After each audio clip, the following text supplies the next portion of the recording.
Well, all right. Third time's a charm. Let's just go with this and see how this works. Guys, I am sorry. We're trying to do some new things so that we can kind of up our game here, and it's just not working. It's just not working. So I apologize. We're going to go old school. Might be a little blown out here, but we can certainly make that work. Let me double check to make sure that we're on. If you are there and you can see, please give me a thumbs up, give me a like, give me something to let me know that you are watching, that you are seeing the video. That's the most important thing. If we're not getting the word out, this could just be wasting some precious time here. Please forgive the incredible delays and all that good stuff, and I'm not seeing this popping up here, so let's see if you're there. Stephanie Chase. Stephanie, how are you doing? Are you seeing what's going on? Are we live here? Yeah, let's see here.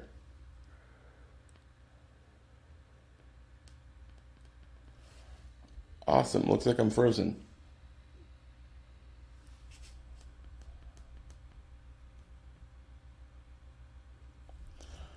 I am frozen in time.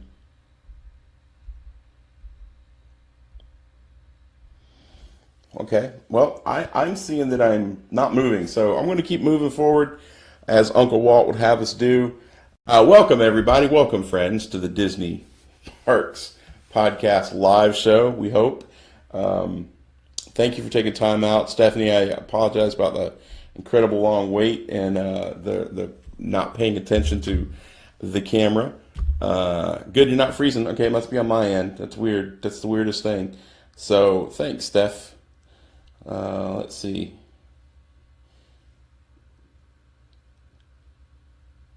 That's just crazy. All right, well, we're gonna go with that. All right, welcome, welcome, Disney friends. Welcome to the WDW Parkhoppers live show for Tuesday, June 27th, one day after Stitch Day. Stitch is my favorite, but I should have done this yesterday, but I was working with Disney Parks Podcast. Welcome to the show. Thank you for taking time. If you have no idea who I am, somebody shared this video, or you just found it and you have no idea what and who and all that good stuff. My name is John. You can call me Parkhopper John because I come to you from WDWParkhoppers.com.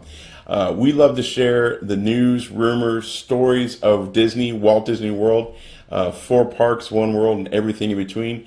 Had a great weekend this weekend. How was your weekend? Let me know in the comments. What Disney stuff did you do this weekend? Did you visit a Disney park? Did you watch a Disney movie? What Disney thing? I will include Star Wars and Marvel. I will include that too. So what Disney stuff did you do this weekend? David Maruk is in the building, ladies and gentlemen.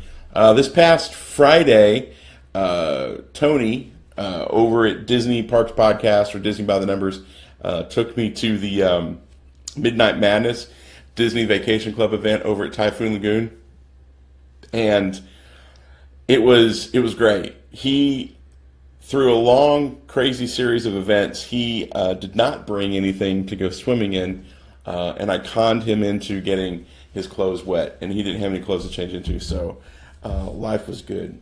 So we spent time on the lazy river. We spent time in the amazing wave generator. God, that place is awesome. I'd not been there, and it was even better at night. Got some great photos. Just had a great time. That was fun. Then Saturday was our Disney Parks Podcast, WDW Parkhoppers, Disney by the Numbers meetup. Since we both have websites and we both have the podcast, there's 3 different groups that are helping do this meetup. And we had a great meetup. We were over at Wilderness Lodge in the Carrollwood Pacific Room talking with Jim Corcus. I had him for an hour. I got to have lunch with Jim, and I got to have a post event cocktail, and we just hung out for a while. Dude is a treasure trove of amazing. Yeah, Stephanie, at Lazy River is thebomb.com. Had a great time with Jim. we found out things about Jim that I never knew. I never knew that he was like on the Gong Show. He's going to share some video with us that we're going to be able to post on Disney Parks and Parkhoppers. Just some really cool stuff. Learning some great history of Walt's love of trains and how Ward Kimball and Roger Broggie helped foster that. And if you're a Disney historian, you know those names and you know their passion for trains. But to be able to hear the story of this train that Walt created in his backyard and then actually created train cars and then to see the train cars there. They have 2 of the train cars there from the Caribou Pacific Railroad, so that was pretty cool. So that was a lot of fun. So that was Saturday.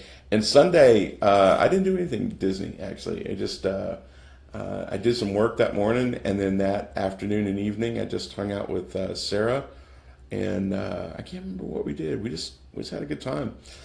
So I want to make sure that if you are into listening to news and rumors from Disney, not only are you spending time here, and I appreciate you being here, make sure that you're listening and downloading the Disney Parks podcast. You can find them on iTunes, Stitcher. You can also go straight to the DisneyParksPodcast.com site and download the podcast there. And while you're there, you can visit the Disney Parks Podcast shop, and that's at DisneyParksPodcast.com/shop. You can go check out all the cool items there. Currently, we're only offering ceramic coasters and mouse pads, some unique designs that you can only get at Disney Parks Podcast, and a lot of really cool stuff. So before we get into the news that I was talking about, David's already popped up. Moana's now on Netflix. I saw that. I was flipping through and Moana's there. I'm sure that when Sid gets home from work, she and I are going to sit and probably watch it. And on the 18th of July, Rogue One comes out on Netflix. So we'll be able to watch Rogue One on Netflix as many times as I can watch it. I cannot wait. It's possibly, and I can't believe I'm saying this because Empire Strikes Back is my favorite Star Wars movie of all time, but I think Rogue One has become my favorite. I just think that it's more compelling, written by the same people.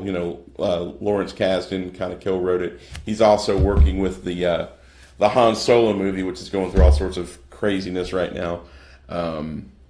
So I can't wait. So Moana's there. They've got Zootopia's been on there. So it's really cool. It's a great time to be a Disney fan. Great time to be a Marvel fan. The Defenders is coming soon. Then we'll have, then we'll start the new season. Cloak and Dagger is coming to Freeform.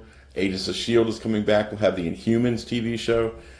It's just, if 46-year-old me would be able to talk to 36 or even 26-year-old me and say, there's going to be a golden age of TV and movies for comic books, I would have laughed because the movies that were coming out back then were not all that great. I think the best comic book movie that I saw back before the Marvel universe, Marvel Cinematic Universe, and even Wonder Woman,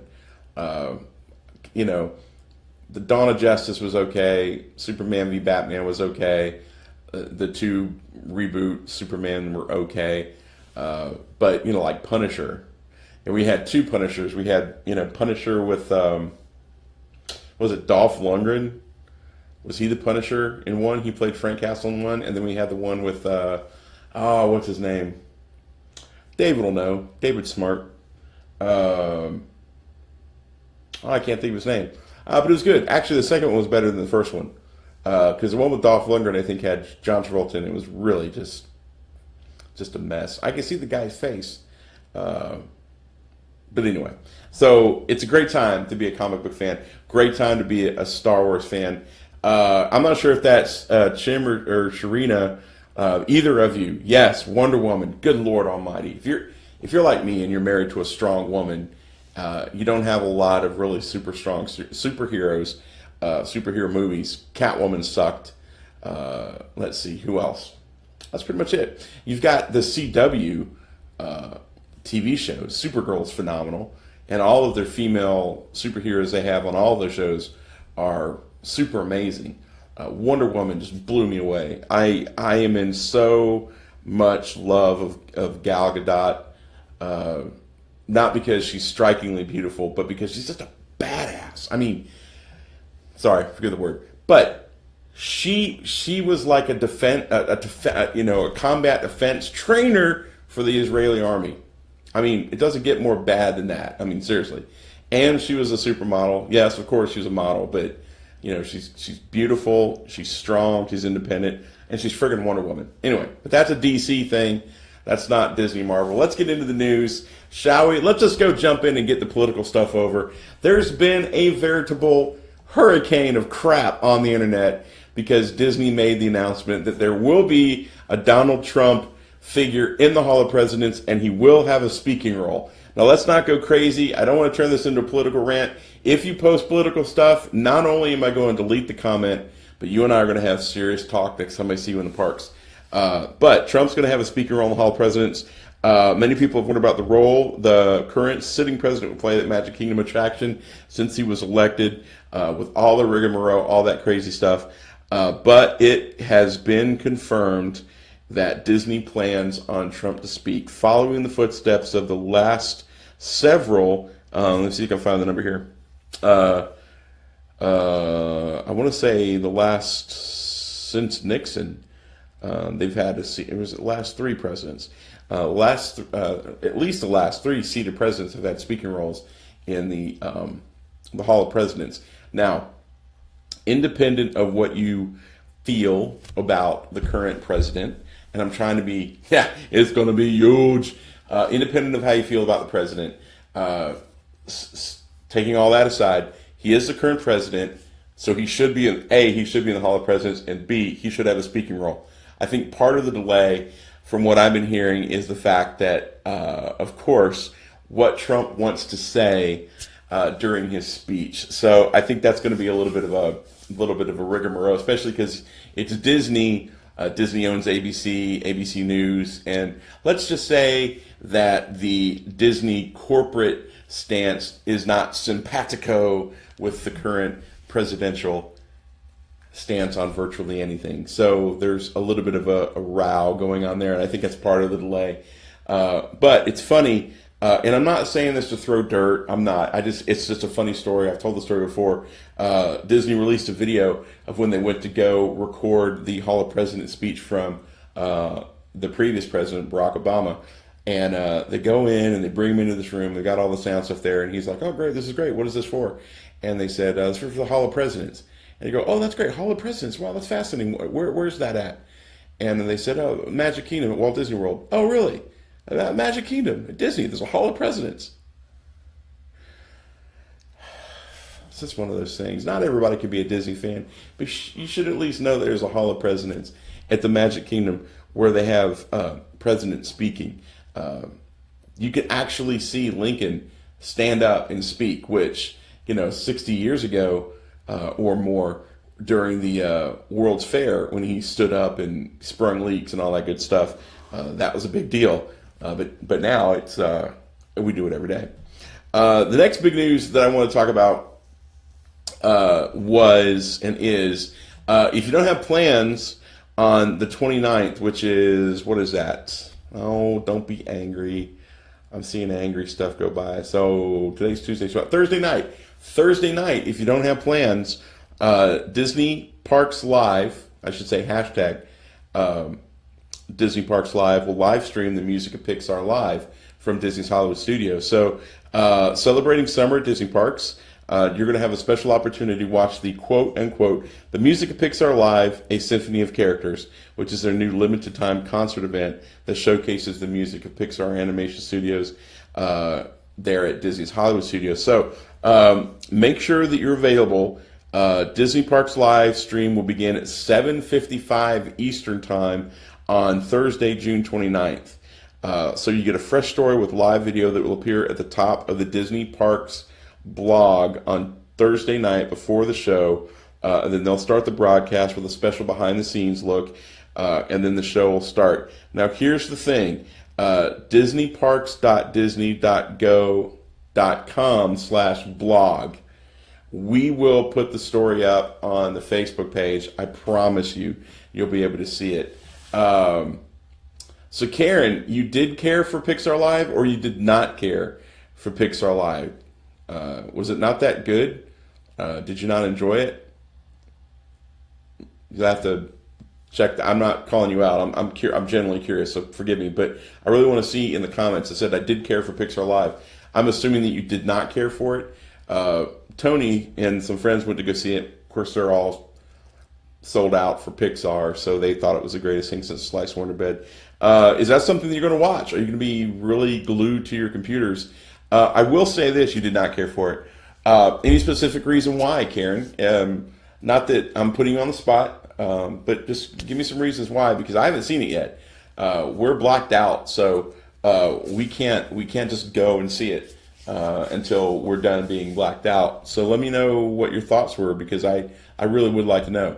And I have no problem being real and talking about things that aren't great, because, God, if you've listened to the show or Disney Parks podcast, you know that I'm not the biggest fan of Pandora, the World of Avatar. So I would like to know your thoughts on that. And everybody else, go ahead and tell me what you think in the comments about the music of Pixar, a symphony of characters. Let me know what you guys think about that. Yeah, I'm waiting to see it August 2, Stephanie. Hey, so change the subject. Do you guys have plans for 4th of July? Are you guys coming down to Disney World 4th of July? I think we have. I have not told Sarah this, but we have this hill near our house. Now, if you live in Florida, you know that there's really 3 mountains in Florida: Space, Big Thunder, and Splash. And we don't have a lot of hills. We don't have mountains here in Florida, but we do have hills. And next to our house, there's a hill that kind of plateaus over, and you can see all of Walt Disney World. You can't make out a lot of, like, you can see the Swan and Dolphin, you can see Spaceship Earth, you can see the Contemporary Resort, you can even see the Orlando Eye from where we're at. So I'm thinking that, about 8:50, we're going to drive over there and just kind of park and watch all the fireworks. So I think all the fireworks go off at like 9 and 9:15. So that'd be kind of cool. So, music was good, just not songs that were familiar.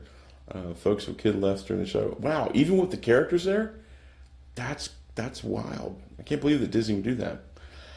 But so we're going to be celebrating the 4th of July all across Walt Disney World. So here's what's going on. Just give you a little rundown. Basically, Disney put a press release out, and they were talking about all of the things that were happening, and they included Hollywood Studios with their new Disney Movie Magic, and then the Star Wars Galactic Spectacular. But that's not really patriotic. And then they also included the Rivers of Light, which is nothing to do with patriotism. And I keep joking that Epcot does have a tag on Illumination's Reflection of Earth. It's a great celebration of all the countries of the world, but mostly America. But seriously, Magic Kingdom has Disney Celebrates America, a 4th of July concert in the sky. That's going to be 2 nights in a row on July 3rd and July 4th. So that starts at 9 p.m. both nights, and they're going to have DJ parties in Tomorrowland and Frontierland. So if you wanted to go to the parks and see the fireworks, you have 2 opportunities. Plus, they have DJs going in a couple different areas. So if you want to really make it like a party, you could go do that. Of course, Epcot's got Illuminations, Reflections of Earth. Special concerts by the Voices of Liberty will be at 5:30, 6:45, and 8 at the American Gardens Theater. And that right there, my friends, is worth the price of admission alone. Independent of fireworks or laser lights, going to see the Voices of Liberty is probably one of the most patriotic things you could do if they do their patriotic music. If they're doing their pop stuff, then not so much. But so later on, they're going to do Reflections of Earth at 9, and they're going to have they usually do like a holiday tag, so they'll do a big laser light fireworks spectacular thing for an all-American grand finale, they're calling it. And then you've got the fireworks over at Hollywood Studios and the show over at Animal Kingdom. So if you're coming down, what I would suggest is pick the 3rd or 4th and either go to Magic Kingdom on the 3rd and go do the fireworks and the dance parties, and then maybe go to Epcot on the 4th. And then, you've got the best of both worlds. If you're looking for the Americana part of 4th of July at Magic Kingdom, those are going to be your best bets. The rest of the stuff is not so much. So that is that. And then finally, the last piece of news, which we should take as a complete rumor at this point, and I want to give credit where credit is due. WDW News Today came out with this. We talked about it on the show, which will come out tomorrow, a little bit more in depth. And I hate that our technology crapped out because I had a picture that I had visual aids. But Kessler Collection is likely to open a new Grand Bohemian Hotel near Hollywood Studios, which would be on the site of the current Swan and Dolphin tennis courts. So bad news for tennis fans, good news for people who want a boutique hotel on Disney property. Quoting WDW News Today, rumors have been circulating that Marriott would be looking to grow their presence at Walt Disney World by leveling the site of the Swan and Dolphin Hotel tennis courts that we have currently, and a source inside Marriott organization has informed WDW News Today that Kessler Collection will likely be constructing a hotel on the former tennis court site. Now, the Kessler Collection hotels are part of Marriott's Autograph Collection Hotels, which is owned by Kessler but operated by Marriott. Now, Kessler already has some hotels here in Central Florida. You've got the Grand Bohemian Hotel in Orlando, the Bohemian Hotel Celebration. If you've ever been to Celebration, Florida, and you've driven through the town square, you can see the Bohemian Hotel there. It's gorgeous. The Kessler hotels are typically smaller luxury lifestyle hotels, which would be about right for this plot of land. It's not a large plot of land, but it's just the right size for one of these smaller hotels. And they would probably theme it out because it's so close to Hollywood Studios. It might have a Hollywood theme. It might not. We don't know at this point. But we do know that this is not the hotel that we've been hearing rumors of, the Star Wars Hotel. This is not that. That is going to be on the other side of Disney's Hollywood Studios.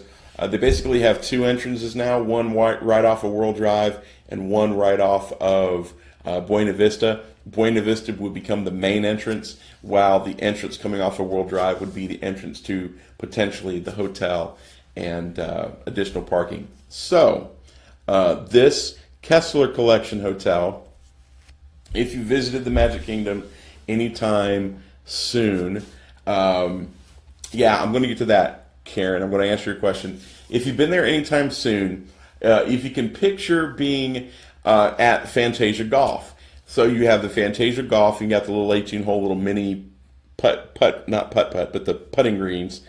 And then you have the parking area. Well, in between the parking area and the putting greens is this big plot of land, which is where the tennis courts are. So behind the putting green, you'll notice that they have this big multi-use building. I think that's probably going to be raised, and by raised I mean torn down, for parking or whatever they want to use there. And they're going to put this smaller hotel in this plot of land. It's not going to have a big footprint this way and this way, but it will have a pretty decent footprint going up. And I think that they're going to have parking where that multi-use building is. So you'll be able to walk across the street just like you normally do, coming over to Fantasia Golf, and then instead of taking the left to go to Fantasia Golf, you'll be going to the right. You can step into the hotel. That, at least it seems what the image says. You can go, and I'll put a link later on in the show notes. You can go to wdwnewstoday.com. wdwnt.com. And you can see the picture for yourself. But I think that's what they're going to do there. I think this would be fascinating. And no, I don't think they're planning on getting rid of the mini golf at all. I think that's I think that's a great way for the hotel to sell it. Hey, we're on Disney property and we're next to a golf course, mini golf, but we're next to a golf course nonetheless. So I think that's going to be a really cool addition there, especially if they theme it to Disney. Maybe kind of a mix between the Swan and Dolphin Harley says hello. The Swan and Dolphin and the Hollywood Studios, they kind of have a little mix. It would be very much like Hotel California.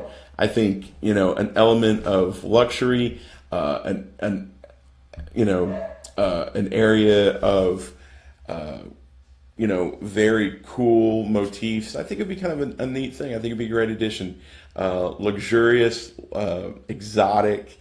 I think it could be very bohemian. Which is good because it'd be named the Bohemian. That's what I think. I'm excited about that. What do you guys think of the new hotel coming to Disney property that's more lifestyle boutique driven as opposed to mass, typical Marriott hotel, which is fun for everyone? What do you think about that? What do you think about a Star Wars hotel? I'm extremely excited about the idea of a Star Wars hotel. I'm not excited about the price tag, but I am excited about the Star Wars hotel. So that's it. That's my time for today. I apologize about all the technical issues. Thank you guys for being here. Thank you guys for sticking with the show, as we like to say. Please make sure that you visit me over at WDWParkhoppers.com. You can find me on Facebook and on Twitter and on Instagram at WDW Parkhoppers. Make sure that you download and check out the Disney Parks podcast. You can find that on iTunes, Stitcher, and pretty much every place that you can get podcasts. You can also come to the site, DisneyParksPodcast.com. And make sure that you check out DisneyParksPodcast.com/shop and get yourself some one-of-a-kind gifts for not only yourself, but for your whole family.